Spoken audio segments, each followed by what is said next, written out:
So in this video, we're going to be formalizing what we discussed by looking at all of those histograms with the dice rolling.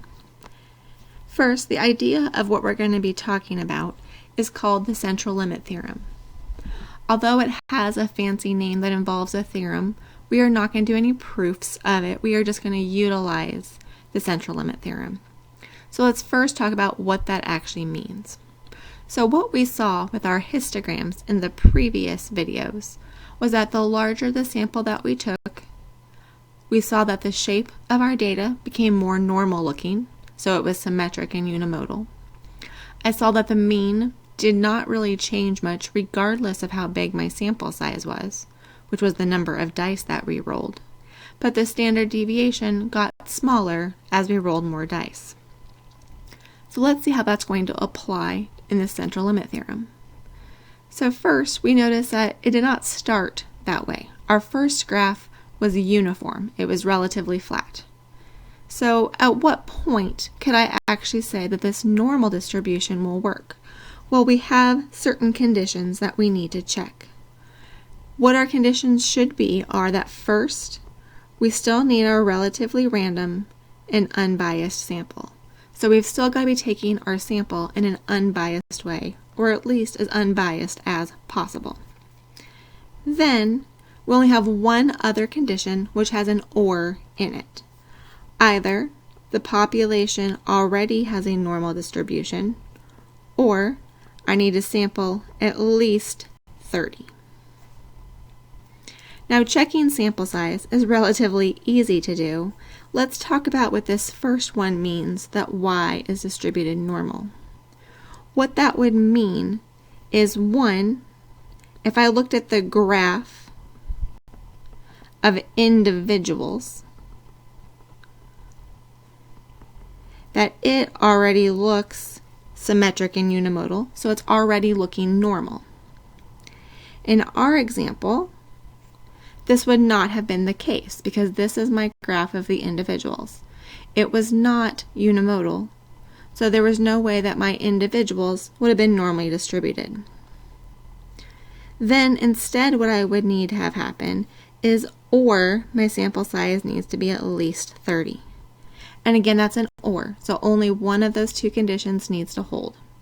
Both could, but only one of them needs to hold. If one of those things hold and we have our unbiased sample, then we can say that our sample mean, y bar, will be approximately distributed normally. Remember this notation from before. And then there's two different things we have to know for a normal distribution. We need to know its corresponding mean, and we need to know its corresponding standard deviation. Again, for our notation, we're going to say this is the mean of y bar and the standard deviation of y bar. The mean of y bar is just the overall population mean, which we saw in our previous examples that the mean remained unchanged regardless of our sample size. So you'll see that sample size does not play a role in the mean. However, we did see that the more sample, like the larger the sample that we took, the smaller our standard deviation became. So here we actually see it's our population standard deviation divided by the square root of n. And so when I divide by the square root of n, as n gets bigger, then my standard deviation of the sample mean will get smaller. So up here then, my mean is just whatever the population mean is, and my standard deviation is whatever sigma over the square root of n will be. Now once I know that that distribution holds, that I know it's normal, I can use all the things that we've already learned about the normal distribution. So for example, we can use the normal curve rule, that empirical rule, that 68, 95, 99.7 rule. Right, so we start at our mean, we go out up to 3 standard deviations, and what we know is that if I go out 1 standard deviation, we get 68% of our data. If we go out 2 standard deviations, we get 95%.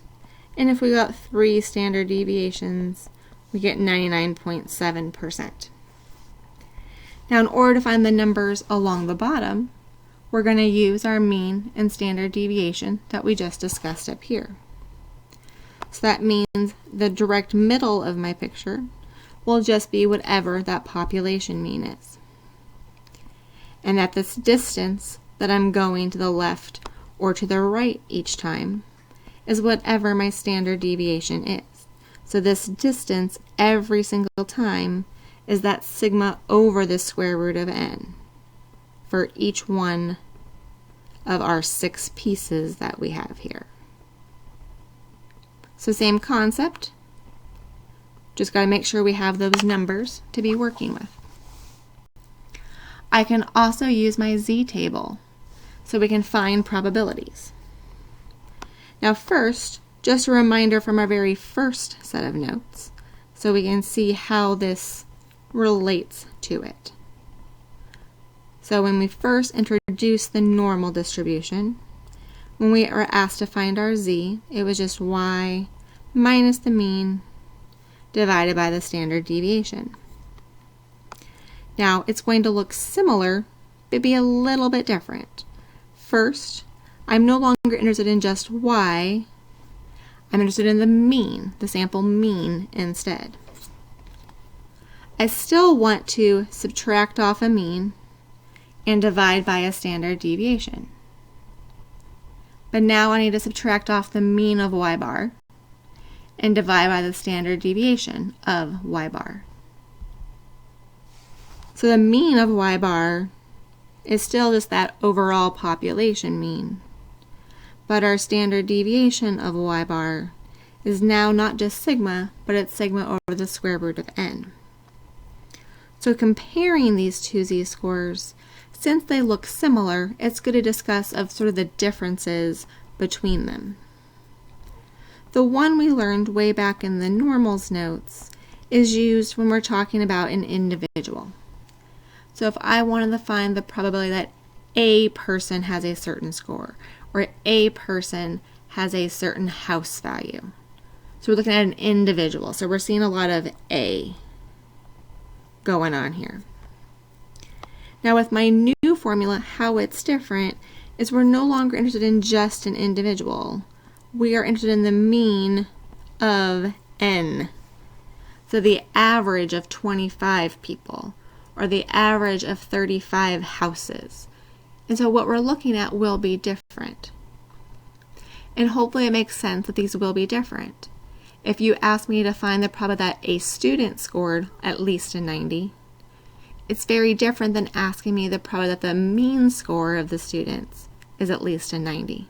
So we do have slightly different formulas that we need to use depending upon our goal. Now in the next videos, we'll work some examples so we can see how to actually use these formulas.